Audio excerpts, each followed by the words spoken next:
जोहार। जनमन की बात में आपका स्वागत है। मैं हूं आनंद कुमार। तो लीजिए भैया, शास्त्री नगर कांड के बाद भाजपा नेता अभय सिंह की गिरफ्तारी के बाद जो भाजपा के नेता गायब हो गए थे, न दिखाई देते थे न सुनाई देते थे, वे अब प्रकट हो गए हैं। न आप गलत समझे, वे अभय सिंह के समर्थन में आंदोलन करने प्रकट नहीं हुए हैं। वे क्यों प्रकट हुए हैं और उनके प्रकट होने पर भाजपा के ही नेताओं का क्या रिएक्शन है, ये मैं इस वीडियो में बताऊंगा।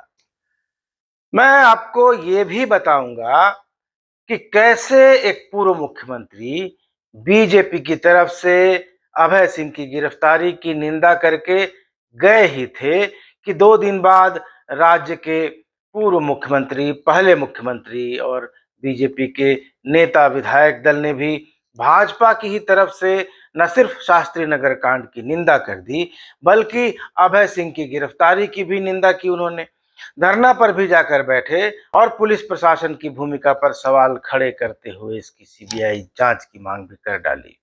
और जब वह ये सब कह रहे थे तो उनके ठीक बगल में रघुवर दास के जानी दुश्मन सरयू राय भी बैठे थे। तो क्या इसे किसी नए समीकरण का संकेत समझा जाए? अभय सिंह प्रकरण पर रघुवर दास और उनकी पॉकेट संस्था जमशेदपुर महानगर भाजपा, या यूं कहें कि पूर्वी जमशेदपुर भाजपा के किनारा कर लेने पर बाबूलाल मरांडी ने क्या कहा, यह भी दिखाऊंगा और बताऊंगा उस राम कथा का किस्सा जिसे सफल बनाने का सारा दारोमदार उन्हीं भाजपाइयों ने उठाया था जो अभय सिंह के मसले पर गधे के सिर से सींग की तरह गायब हो गए और जब प्रकट हुए तो सीधे राजभवन में प्रकट हुए।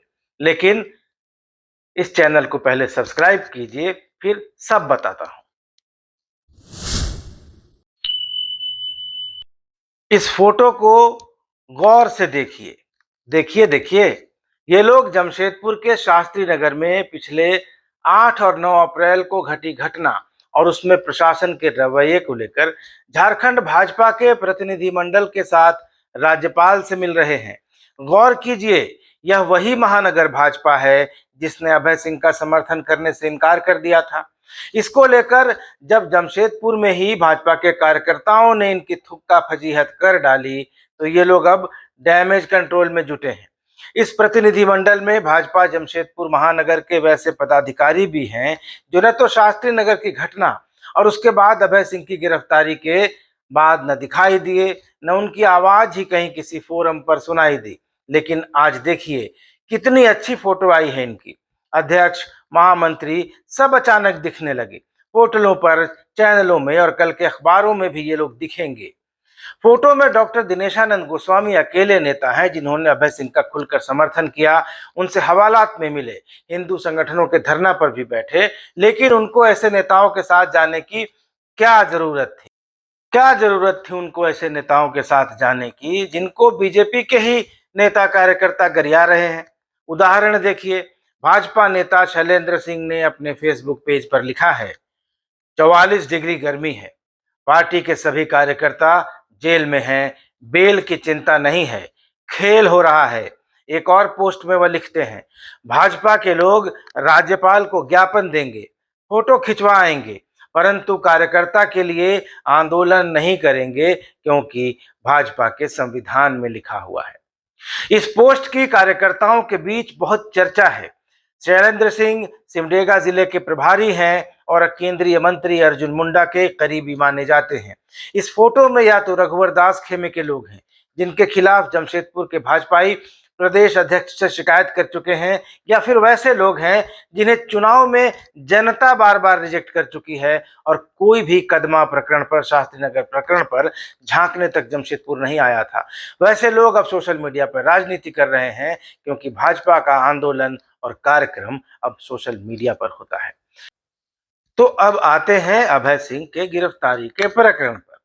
इस मुद्दे पर बीजेपी के कई बड़े नेता और कुल 3 सीएम जो बीजेपी के रहे, उनमें से 2 मुख्यमंत्री, पूर्व मुख्यमंत्री अभय सिंह के समर्थन में भाजपा के झंडा बैनर के साथ खड़े हैं। वहीं पूर्व सीएम रघुवर दास और जमशेदपुर के एमपी विद्युत वरण महतो इस मामले से पूरी तरह से कन्नी काटे हुए हैं।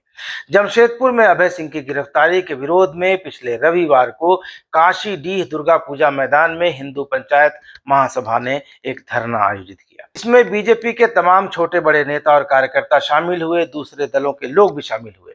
सरयू राय भी शामिल थे। कभी भाजपा में रह चुके पूर्व विधायक अरविंद सिंह उर्फ मलखान सिंह भी शामिल थे।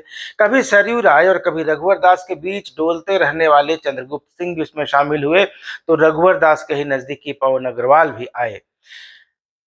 सरयू राय की भारतीय जनतंत्र मोर्चा के लोग भी थे। जिला परिषद के कई सदस्य, जिला परिषद के उपाध्यक्ष जो बीजेपी के नेता हैं पंकज सिन्हा, वो भी आए। सब आए, लेकिन रघुवर दास नहीं आए। सांसद विद्युत वरण महतो नहीं आए। पूर्वी महानगर बीजेपी का कोई बड़ा पदाधिकारी नहीं आया। तो जनप्रतिनिधि अगर जनता के प्रति सरोकारी हो, कमिटमेंट का पक्का हो, तो वह समय निकाल ही लेता है। लेकिन जहां राजनीतिक गुणाभाग हावी हो जाए तो ऐसा ही होता है, जैसा इस धरना में हुआ। पिछले रविवार को मैं रांची में था। पत्रकार मित्र रवि प्रकाश की एक फोटो प्रदर्शनी का उद्घाटन था और प्रदर्शनी का नाम था कैंसर वाला कैमरा, जिसका आज समापन हो गया। रवि प्रकाश फेफड़े के कैंसर से पीड़ित हैं। उन्हें चौथी स्टेज का कैंसर है, लेकिन जिजीविषा ऐसी है कि न सिर्फ कैंसर के साथ जिंदगी को खुलकर जी रहे हैं, काम कर रहे हैं, बल्कि दूसरों को प्रेरित भी कर रहे हैं। रांची प्रेस क्लब में उनकी फोटो प्रदर्शनी का उद्घाटन करने आए थे रांची के सांसद संजय सेठ। संजय सेठ ने बताया कि रविवार को उनके पास एक सेकंड की फुर्सत नहीं थी। रांची शहर से लेकर ग्रामीण क्षेत्रों तक कई कई कार्यक्रम थे, पहले से तय थे, लेकिन जब रवि प्रकाश जी का निमंत्रण मिला तो उन्होंने कुछ कार्यक्रमों को रद्द किया, कुछ को रीशेड्यूल किया और 1 घंटे से ज्यादा समय तक वे इस कार्यक्रम में रहे। तो यह होता है किसी जनप्रतिनिधि का किसी सोशल कॉज के लिए कमिटमेंट। लेकिन हमारे सांसद किन्हीं और चीजों को लेकर कमिटेड है। भाजपा हिंदुत्व की राजनीति करती है, उसका कोर वोट बैंक ही हिंदू है। कार्यकर्ता इसी हिंदुत्व के नाम पर घर वालों से झगड़ा तक कर लेते हैं। इसी हिंदुत्व के नाम पर भाजपा का कार्यकर्ता वोट मांगने भी निकलता है। नेताओं को चुनाव जिताने के लिए दिन रात एक कर देता है और जब उस पर संकट आता है तो वह जीते हुए जनप्रतिनिधि से, विधायक से, सांसद से उम्मीद करता है कि वे इसका साथ देंगे, लेकिन जनप्रतिनिधि भाग जाते हैं। ऐसा ही जमशेदपुर में हुआ है। लेकिन प्रदेश नेतृत्व के पल्ला झाड़ देने के बावजूद अर्जुन मुंडा और बाबूलाल जिस तरह अभय सिंह के समर्थन में आए और सरयू राय को जिस तरह वाहवाही मिली, उससे अब बीजेपी में किसी नए समीकरण के उभरने का संकेत मिल रहा है। रघुवर दास और विद्युत वरण महतो पार्टी में ही अलग थलग दिखाई देने लगे हैं। कार्यकर्ता चर्चा कर रहे हैं कि जब दो दो पूर्व मुख्यमंत्री और ऐसे लोग जब अभय सिंह से मिल सकते हैं, बीजेपी का नाम लेकर उनकी गिरफ्तारी की निंदा कर सकते हैं, तो आखिर रघुवर दास और विद्युत वरण के मुंह पर क्यों दही जमा हुआ है? ऐसा भी नहीं है कि ये दोनों नेता राजनीति से संन्यास लेने जा रहे हैं। दोनों नेता फिर अगला चुनाव लड़ने के लिए बीजेपी का ही टिकट लेकर आएंगे और इन्हीं कार्यकर्ताओं को इनके लिए भी काम करना पड़ेगा। तो अब बात राम कथा की। कुछ दिन पहले इसी जमशेदपुर में राम कथा का एक कार्यक्रम था। बड़ा कार्यक्रम था, कई दिनों तक चला था। इस कार्यक्रम का आमंत्रण पत्र बांटने से लेकर सहयोग राशि लेने तक के सारे कामों में बीजेपी के कार्यकर्ताओं को लगाया गया था। मंडलों से लेकर बूथ तक के कार्यकर्ता इस राम कथा को सफल बनाने में जी जान से जुटे हुए थे। जाहिर तौर पर यह राम कथा बीजेपी का कार्यक्रम नहीं थी, लेकिन इस कार्यक्रम के आयोजक और इस कार्यक्रम के संरक्षक कौन थे यह भी बताने की जरूरत नहीं है। बीजेपी के ही बड़े नेता हैं। सवाल तो यह भी उठ रहा है कि और कहने वाले तो यह भी कह रहे हैं कि राम कथा के चक्कर में बीजेपी की बूथ कमेटियों के गठन के लिए जो बैठक होनी थी उसको भी टाल दिया गया था और जब यह कथा समाप्त हो गई, कार्यक्रम खत्म हो गया, तो बूथ कमेटियों के गठन पर चर्चा शुरू हुई। अब कार्यकर्ताओं में यह भी चर्चा है कि जब कोई अपना कार्यक्रम हो तो भाजपा कार्यकर्ताओं को लगा दो, उनसे काम लो, लेकिन जब कोई भाजपा नेता या कार्यकर्ता किसी धार्मिक काम में जेल चला जाए तो उससे किनारा कर लो। जबकि एक मंदिर के प्रबंधन में पूरी महानगर भाजपा और एक खास गुट के भाजपाई दिन रात एक किए रहते हैं, तब यह हाल है। लेकिन अब मुसीबत इन दोनों नेताओं के लिए भी हो गई है, क्योंकि अब केंद्र के और राज्य के बड़े नेता इस मामले में सीधे सीधे विरोध कर रहे हैं। तो ऐसे में अब मुंह छुपाए फिर रहे बीजेपी के नेताओं के लिए जनता को जवाब देना मुश्किल हो गया है कि वे क्या जवाब दें और कैसे जवाब दें। तो बाबूलाल मरांडी ने तो रविवार को धरना के दौरान यह भी कह दिया कि महासभा जो भी तय करेगी भाजपा आंदोलन करने के लिए तैयार है। यही पूछने पर कि आप तो 150 किलोमीटर दूर से चलकर आ गए, लेकिन रघुवर दास 2 किलोमीटर दूर रहते हुए क्यों नहीं आए? तो बाबूलाल ने कहा कि हम यहाँ के जो एसएसपी है, यहाँ के जो डीसी है, यहाँ के जो तमाम पुलिस प्रशासन के पदाधिकारी है, जानबूझ करके टाटा को भट्टी में जलाना चाह रहे थे। तो यहाँ के लोग तय करेंगे आंदोलन की।